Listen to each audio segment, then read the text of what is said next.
What's up, YouTube? This is Kian Sobani. Today's free clip is actually a clip that I've been wanting to post for a while. It was recorded last Thursday between Lucas Navarrete and I for the Thursday weekly mailbag over on patreon.com/managing Madrid. And it was a day after Real Madrid beat Barcelona in the Supercopa semifinals. And a lot of the dialogue was about Barcelona's moral victory and Real Madrid fans laughing at that. And then just heated back and forth on social media. And while we can laugh at that, it's there's totally no problem with doing so. We also shifted our attention to, look, Real Madrid did not play well against Barcelona. We won, and I don't think either team was particularly good.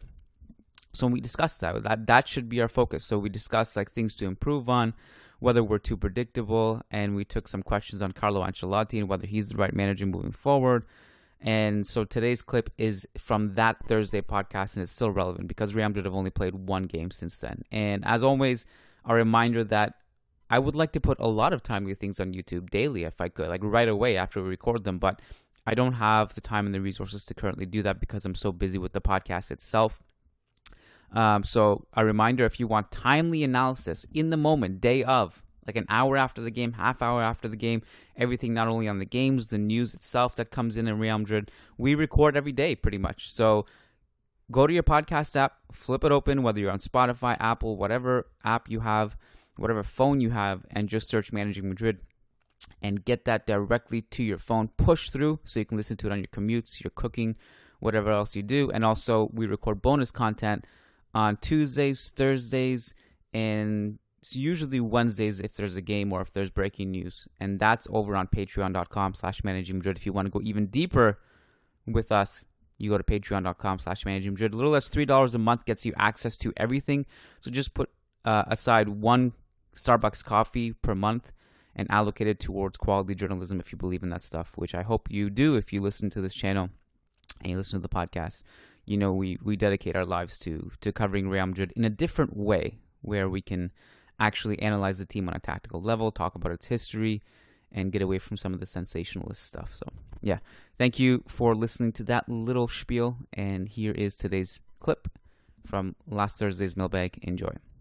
Yeah, so we had a lot of questions come in for this mailbag, and a lot of them they were all very good. We've never really had bad questions on Patreon. They were all very good. A lot of them were touching on the same theme. So I think with a handful of questions, we're going to address everyone's questions and concerns. And I think, again, while we can sit here and just kind of laugh at Barcelona's excitement of losing that game, I can also say that I think Real Madrid were not particularly good. I think there were moments of individual brilliance and some heroic things, mostly offensively, that carried us in this game that I think will need to improve moving forward. And I think that actually the focus of this podcast will largely be what can Real Madrid improve on. So our first question is from MJ Diego. He says, "Hey, Kian and Lucas, I'm having watched that Benzema goal come from a low cross/shot by Carvajal. Should they use that as an alternative in breaking down a low block team? Most crosses that come from Real Madrid for the 0-0 game against Cadiz and the 1-0 loss against Getafe were all aerial crosses, which could be defended against easily by set defenses in the box. Aren't low crosses and cutbacks the most effective way to score goals in the box?" Yes, they are when the opposition isn't set. I think that Real Madrid, the key to that particular goal was the fact that Carvajal's cross/shot, as MJ mentions, was very strong, very hard.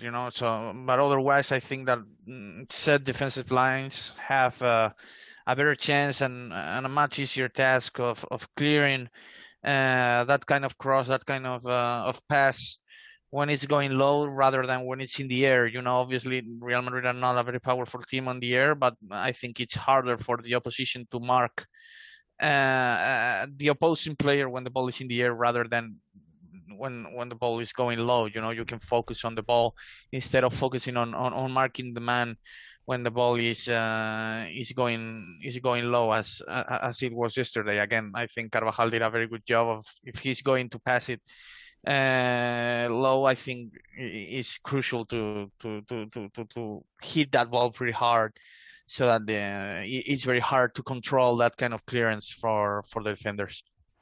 Well, I remember one of the top coaches we had in Canada who also was a coach in Portugal and also played professionally there. I remember that at one point I had him as a coach, and he would tell us the most dangerous ball into the box and the one that's most difficult to defend is the low driven cut back across the goal or 6 yard box.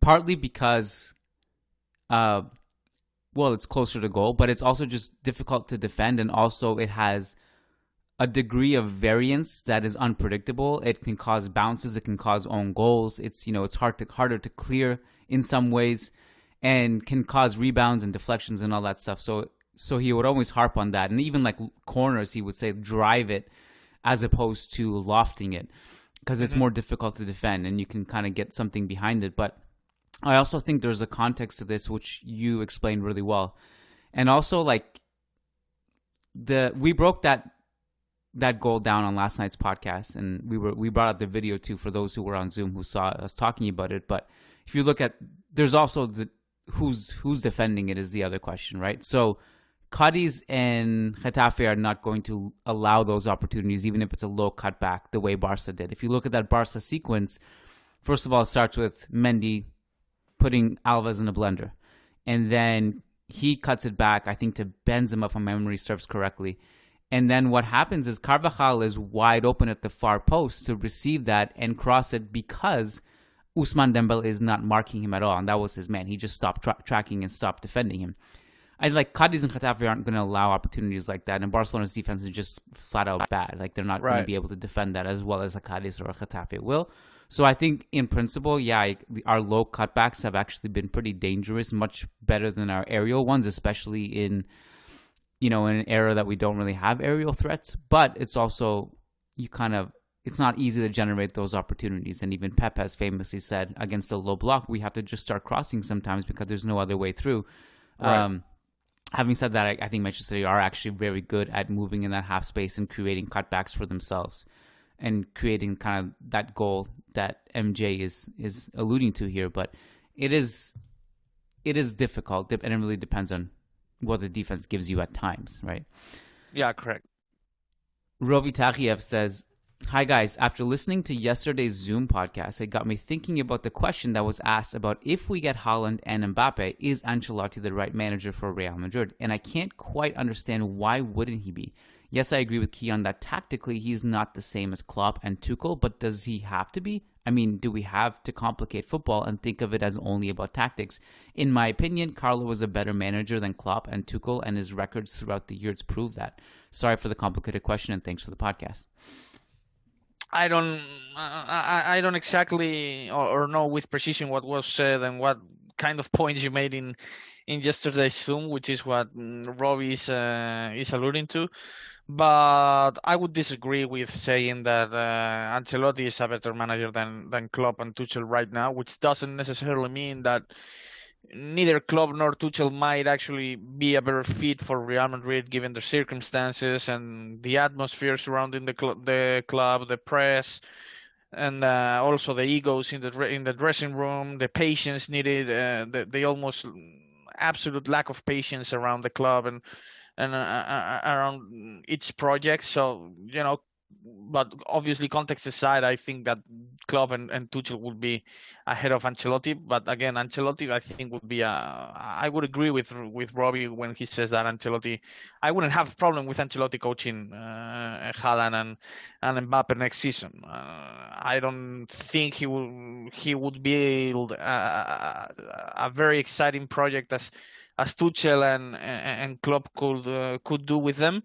But I think that ultimately Ancelotti would be an appropriate man to coach them too. He's a respected man in the world of football. His track record shows it, and also what he's done with the team's offense so far this season is quite impressive. To be honest, I think he took pretty much the same team that couldn't generate any kind of offense last season and turn it into a pretty unbelievable offensive squad, considering how the team was performing last season. Obviously, Vinicius is the main responsible for that change, but Ancelotti probably has something say about Vinicius' own improvement. So I would agree with Robbie when he says that if Real Madrid sign Haaland and Mbappe, and obviously Ancelotti ends the season in a positive note, then Ancelotti should probably stay, mainly because of the lack of potential replacements. I don't think Klopp or Tuchel will be available, and even if they are,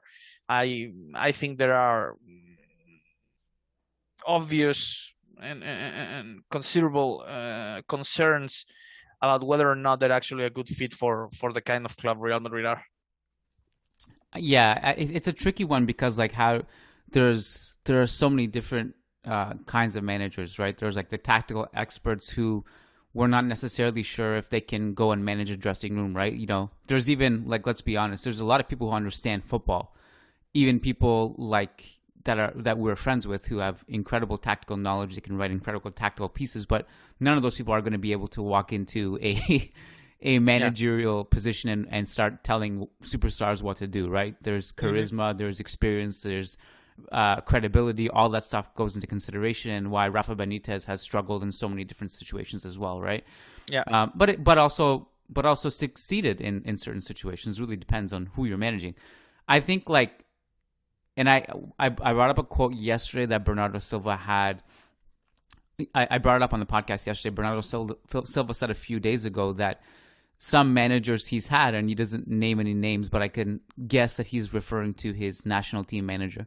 But some managers are good tactically, but aren't able to connect a dressing room. Some managers are good at connecting a dressing room, but not good tactically. Some are good at neither. Some are good at both of them. And he was saying that Pep is good at both of them. And other players will probably disagree with him, though, with the connection on the dressing room. Yeah, maybe. Exactly.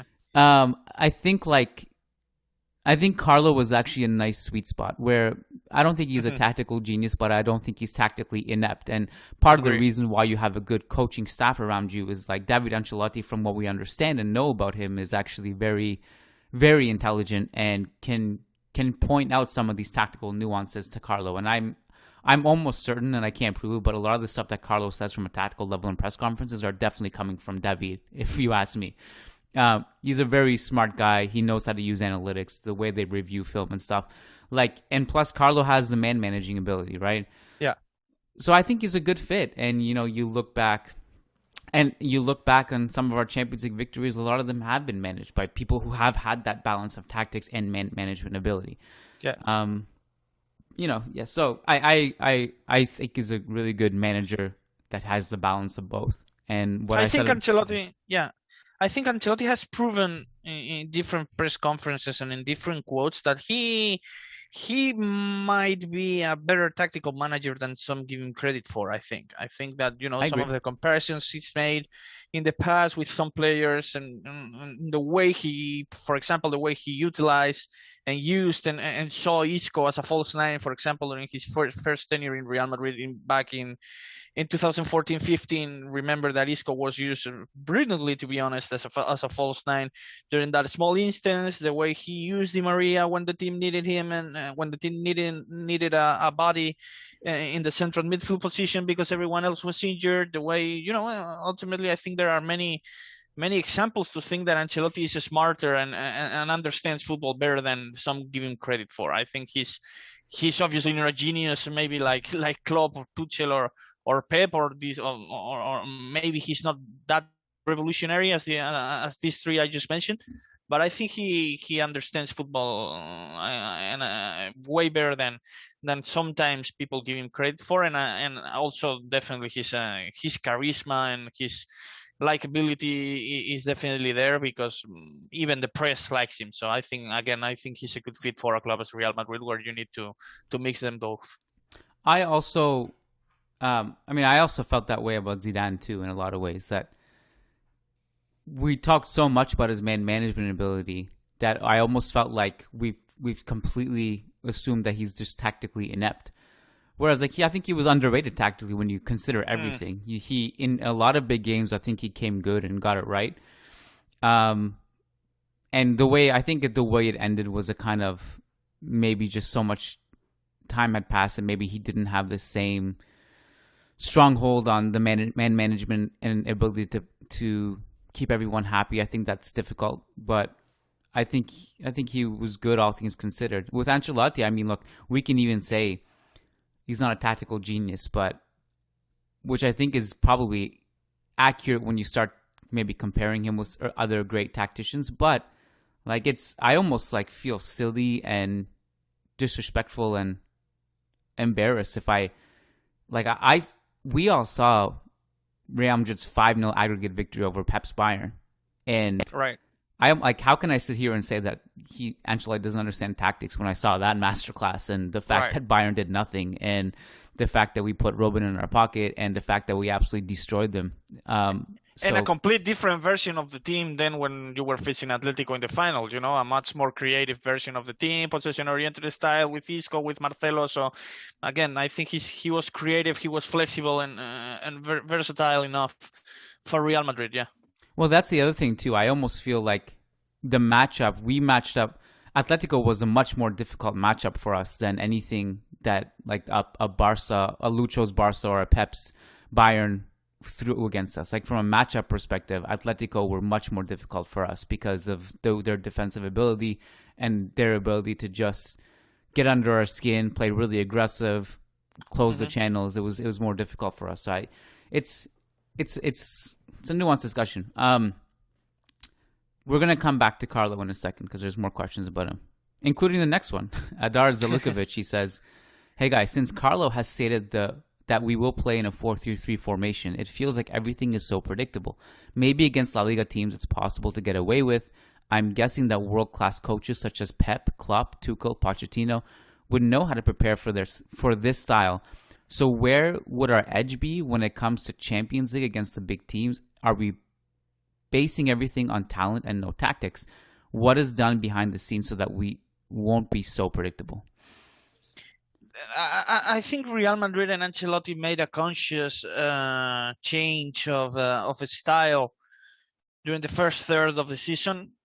This is something that the Spanish TV talk a lot about during the Real Madrid broadcast. And it's the way the team realized that they were struggling defensively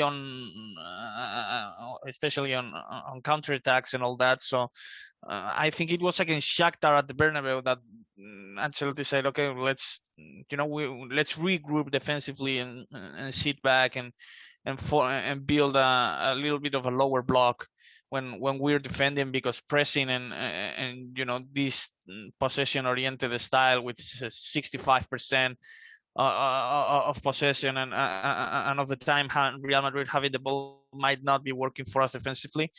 So I think that change obviously makes this Real Madrid team a little bit more predictable, in the sense that they might actually rely too much on their counter-attacking, but at the same time it's definitely not easy to stop players like Benzema, Asensio, and or Rodrigo. I'm definitely Vinicius when counter-attacking. So even if it's predictable, if you're trying to dominate and control the tempo of the game against Real Madrid, it's not easy to then stop Real Madrid's own counterattacks when you have players like Kroos and Modric passing the ball to such skilled and intelligent players like Benzema, Vinicius, and either Rodrigo or Asensio. So I think I would agree that even if you actually pretty much know that Real Madrid are going to sit back a little bit and wait for counterattacking chances, it's not that easy to stop that, as we saw last night, even though I don't think Barcelona did themselves any favors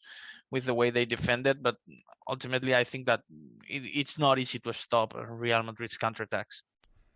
I think you nailed it. I think just because you can prepare for something and know what's coming that's predictable doesn't mean you can stop it. If, like, everybody knows that if you face Liverpool, you're going to face the heavy metal counter press, the gegenpressing, doesn't mean you can escape the pressure just because you know it's coming. You know what I mean? Mm-hmm. It's the same thing, like, you can know that Real Madrid are going to absorb pressure, get the ball out to get wide to Vinicius and let him do something, but knowing that is not going to necessarily stop Vinicius, who has his own degree of unpredictability, his own individual genius. And this is part of the reason I think, like, players ultimately matter more than managers, because it might be weird to say, but I would, like, for example, Dani Alves could have like a whole book of like, this is how you stop Vinicius. He can Right. read it. He can study it. He can take a university course on it. He's not stopping Vinicius, not at that age. Right. But a younger Alves has a really good chance of stopping Vinicius, because younger Alves he was a legend. amazing, right? Yeah. So part of me thinks like, I would rather have, if I had to like choose only one, I would almost rather, like, if you gave me a choice between knowing how to stop Vinicius but having Cafu there, and not knowing how to stop Vinicius, I'd rather have Cafu there as like, instead of my tactical ideologies, because I think the flip side of this is like, would I rather have Marcelo defending, I don't know, Salah or Robin, knowing how to stop him, or would I rather not know and have Ferland Mendy there and trust him? Like, it's one of those things, like when Abde came in yesterday on the field, Abde gave us a lot of problems, for example. Right. Until Mendy was like, enough of this, he came over and just took the ball from him twice. And like, there's no way Abde was even getting past Mendy. It really matters who you have there more than some of the things you might know of how to stop someone or how to stop something. Like, so I think just because it's predictable doesn't mean you can stop it. Right. I guess is the point I'm alluding to. If that makes sense. Kian, think about, for example, the Messi and Jordi Alba partnership. You know what what they were going to do, and they were unstoppable on their day. Well, not on their day, on pretty much on 80%. The 80% times they were playing, they were, that combination, that particular partnership was unstoppable, and you knew what they were going to do, but you just couldn't stop it. So predictability, that, as you perfectly mentioned and alluded to, predictability doesn't necessarily mean that you are going to be able to stop them. I can think of many other examples. Like, you could know how Barcelona and Guardiola were going to play, but he had the tools to make it work no matter what you did, unless obviously you had something very special prepared, like, for example, playing Pepe as a defensive midfielder back in the Mourinho days. So predictability doesn't necessarily mean that your plan is going to fail. The Alba to Messi, the Messi to Alba ball, the diagonal ball, everybody knew it was coming. Over the defensive line, exactly. But no one could stop it. Like, but I do think this brings up an important question, in that, like, it is a little bit too reliant on the idea of getting the ball to Vinicius and letting him do something. Yeah, I agree. I think Real Madrid need to find a different way of creating chances and creating danger, in order to at least take some of the burden of Vinicius' shoulder. I would agree with that. Like, did you notice? Like, I could really, really feel it in a dramatic way when Vinicius left the game in extra time last night. I was like, well, shit. It's a completely different team in transition. Yeah. Like, we ultimately got one amazing attack because Barcelona had the whole team up the field. That's the Rodrigo miss, obviously. But painful miss, man. That miss. Yeah. Even though we won, I was like, painful and worrying. Yeah. Yeah. But like, those Vinicius counterattacks all of a sudden turned into like Camavinga trying to take on Araujo, and like, I was like, it was tough to watch. It was really difficult to see that. So like, what happens when Vinicius doesn't sit? Well, like, this is part of the reason we're also excited for Mbappe, because we need more offense outside of Vinicius and Benzema right now. But certainly, like, it reminds you when Vinicius is not in the field that, holy shit, Benzema's been carrying this thing by himself for years after Ronaldo left. Yeah. And we're thankful that Vinicius stepped up this season. But before that, this was just Benzema, and you get a glimpse of it every time he's not in the field. That worries me. I feel like we need to find a solution to that. And Yeah. And